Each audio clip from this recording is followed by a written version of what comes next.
Hey guys, it's Andrew with Live Sports Talk here, and today I'm here with Mark Aumann, one of the staff writers for NASCAR.com. Well, Mark, I'd just like to say thanks for taking your time to be here with us this afternoon. Oh, you're welcome, Andrew. All right, well, let's get right to it. With only a few more races until the chase, drivers are doing everything they can to make it into the chase. Who do you think will secure the 2 wild card spots to get in? And do you think Jeff Gordon is a solid competitor for one of those 2 wild card spots? Boy, I'll tell you, I think Jeff Gordon's in serious trouble now. He's starting to run out of races that he can actually make those wins happen that he's going to need. Obviously, with Carl Edwards having the issues that he had at Indianapolis last weekend, it appears now that the 10 drivers who are in the top 10 are pretty much locked in. They've got a large deficit to make up for anybody who's outside of the top 10 right now. So that means that the final 2 wild card places are going to be based on wins, and it looks like Casey Kane is in pretty good shape right now. I think 2's going to make it. The other guy right now is Kyle Busch. He's 11th in point, but some of the racetracks that are coming up are some of his best. He won earlier this year at Richmond, and certainly he's very good at Bristol. So I think that there's a pretty good chance that Kyle's going to get 2. Now, the question is, does Jeff Gordon get 2? I don't know. I just don't think that the way things have gone for him, he's rebounded from a slow start, but I just don't know that he can win 2 of the next 6 races. Yeah, he has really struggled this year, so. Yeah, and that's been I guess the weird thing about it is when you look at his finishes and how strong his car has been, they don't match up. The car's been really good at a lot of different races, and it just seems like something seems to go wrong for the 24 team almost every Sunday. Yeah, it was like one mistake. Yeah, and Indianapolis was a perfect example of that. Had a good car and just never seemed to get clean air at the right time, and wasn't able to catch Jimmy Johnson anywhere along the way. All right. Well, when the chase does come around, who do you think has the best shot of winning the championship this year and why? Boy, I tell you what, after seeing Johnson run so strongly at Indianapolis, with his 3 wins right now, that's equal to both Tony Stewart and Brad Keselowski, you have to sort of put Jimmy in that kind of category where this is the kind of thing where every one of those races in the chase format seem to play right into his strengths. But I'll tell you what, the guy who's standing out there right now that I think can give him a run for his money is Denny Hamlin. He has 2 wins. He ran very strongly at Indy before he had some issues early.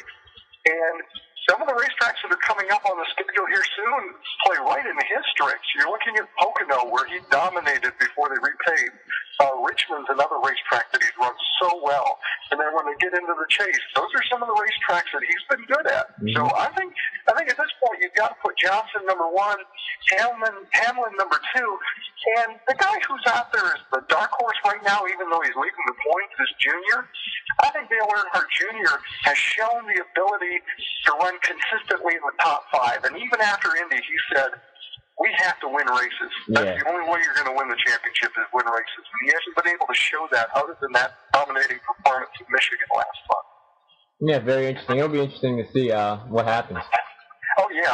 I think this one's probably more wide open than we expect. And something interesting could happen in one of those first 2 races, either Chicagoland or New Hampshire, that takes out one of the prime contenders and really opens it up to some of the other guys. Yeah, I think consistency is going to be the key for the championship. And like you said, wins are very important. Yeah, we saw that with Tony Stewart last year. Carl Edwards had a phenomenal chase. His worst finish in 10 races was 11th. And yet Tony Stewart won all those races and pretty much narrowed the gap and took it on the tiebreaker, which was victories. Yeah. All right. Well, lastly, about the season so far, what has just surprised you the most?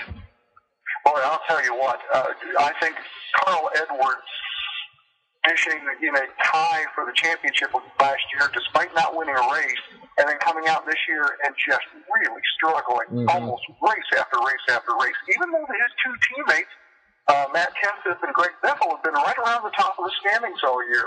They've been wondering why Carl hasn't been able to get over the hump. And now they changed crew chiefs. They've gone to Chad Norris, after Bob Osborne, and you're still sitting there thinking, boy, Indy, he didn't, that car just never got going. He had the mechanical issues where he lost a cylinder. actually I think it was an electronic fuel injection issue. And so you're just sitting there wondering, what is it about that Carl Edwards hasn't been able to somehow get going? Now he's fallen backward. He's in the same boat as Jeff Gordon. He's going to need to win probably twice to make the chase, which he dominated last year, other than Stewart. And I think Jeff Gordon not winning this year is also one of those really freakish kind of things that you look at. And I guess Kyle Busch, his third place finish at Indy, or excuse me, I think it was second. Yeah. He had about 6 or 7 consecutive races where he finished out of the top 15, and you just don't expect that from Kyle. He's so good, and it seems like he maybe got all his bad luck out of the way all at once. And that may play a big factor for him in the chase if he makes it, because everybody's going to go through a tough stretch, and he may have gotten his out of the way early.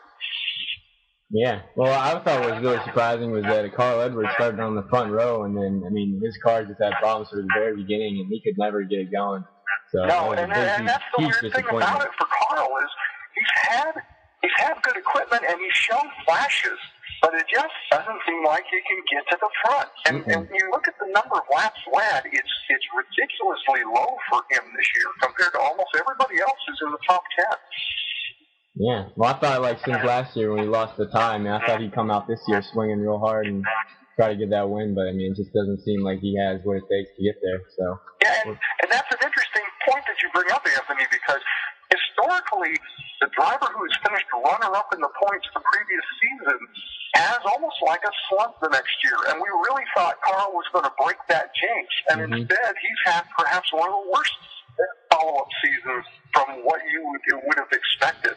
When we finished at Homestead, all of us, I think, thought, boy, Carl Edwards got to be the odds-on favorite to win the 2012 championship, and he hasn't done anything like we thought.